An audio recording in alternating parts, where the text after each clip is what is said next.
Okay, Ms. Young, I am recording. This is a recorded statement I'm taking. My name is Kamal with policeabuse.com. I'm on the line with Mrs. Young. Ms. Young, can you tell me your full name and the name of the police department you're complaining about? My full name is Soraya Butler Young, and I'm complaining against Deer Park Police Department in Oh, Deer Park, Texas. okay, Deer Park, Texas. Okay, tell me what happened, and I'll be glad to assist you. Okay, this past Saturday evening at approximately 11:05, my daughter and my two daughters and two other girls left our home to take one of the girls home. My daughter was proceeding down San Augustine and was at a red light, and it turned green, and she proceeded to continue down on San Augustine. A police officer coming in the opposite side on the opposite road, Center Street, turned down San Augustine, followed my daughter, and placed a spotlight on her vehicle where she could not see to drive.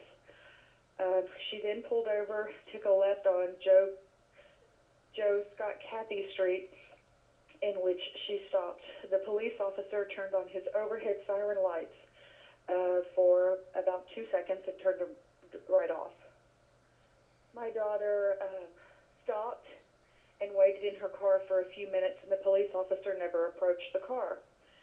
So with her lack of experience and never dealing with police, she thought, well, maybe he wasn't stopping me, so she proceeded to go forward again, maybe 1 or 2 feet, and he flipped his overhead siren lights on again, and she stopped immediately, put her car in park, handed her friend her cell phone, and put her hands on the steering wheel after she rolled down the window. The police officer approached her car, shining the flashlight in her eyes with his gun out of his holster in his hand. And she said, "Is there a problem, officer?" And he continued to tell her, "Yes, there's a problem. You don't know what the problem is. Are you colorblind?" And she replied, "No, sir." He said, "Well, are you saying I'm colorblind?" And she said, "No, sir." He said, "So are you calling me a liar?" And she said, "No, sir." And he said to her, "You need to get your head out of your ass. Is what you need to do." And she said, "Sir, I don't understand." And he said, "You ran the red light and almost T-boned me."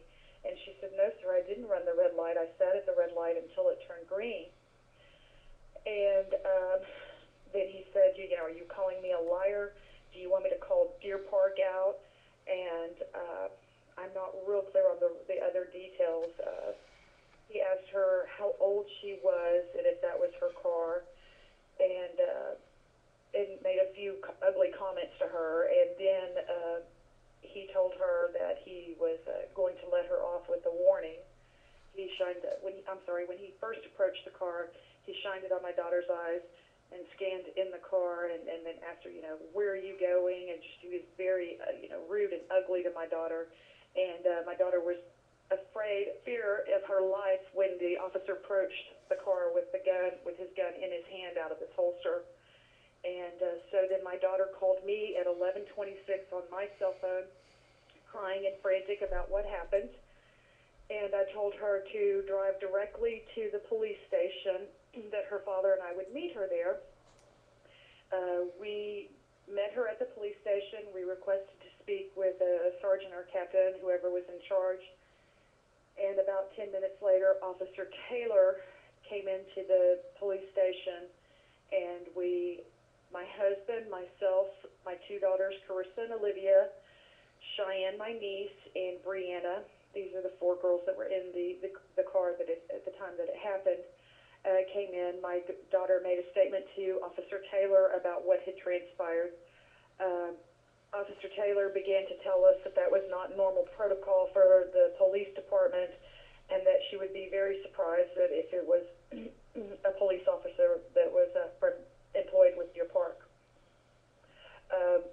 We further discussed it, and I asked that she call to see if there were any calls made out, calling her license plate in. So she made the call, and she said that the only traffic stop that had been called in was in a different area of Deer Park, and that she basically dismissed what happened and said that there was really nothing that she could do. I asked about cameras because the police officer traveled in directly, we believe that the police officer traveled in front of the police station, which has surveillance cameras in the parking lot and onto the street, and asked her about the lights, the red lights throughout the city, if they had cameras, and she replied no. And it was basically dismissed. So let me just stop you there.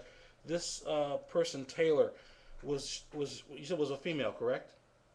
I'm sorry, she was a female. Okay. And she was the acting supervisor for that shift. Okay, was she a sergeant? What was her rank, if you know? I do not know. It was just Officer Taylor. Okay, did she have any stripes on her shoulders or her arms that you recall? And if you don't recall... I don't recall. Okay. I don't recall. All right. Officer Taylor told you that she would be surprised if it was anyone working for her department. Did you tell her what the streets were where this happened? Yes, I did. And are those streets directly in that city's jurisdiction? Yes, they are. Are there any other overlapping departments that patrol that area so close to the police department? No, there are not. So there wouldn't be a sheriff's agency or some outlying agency? Yes, possibly a constable or a sheriff. Okay. I'm sorry, excuse me about this call. I'm just going to ignore it. Okay. The other agencies that patrol that area, have you checked with them to determine if they were involved? Yes, I have. And what did they tell you? With the, I don't remember if it was the constables or the sheriff's department. I think it was the sheriff's department said that they only had 3 people patrolling this portion of the area of their precinct, and that 1 was female and the other 2 did not fit the description that my daughter gave them. Okay. Let me actually ask you a more important question. What color was the uniform that the officer was wearing who stopped your daughter? He was wearing a dark blue or black uniform. He was a white male. She said that he was like a tanned male, not stark white. Okay.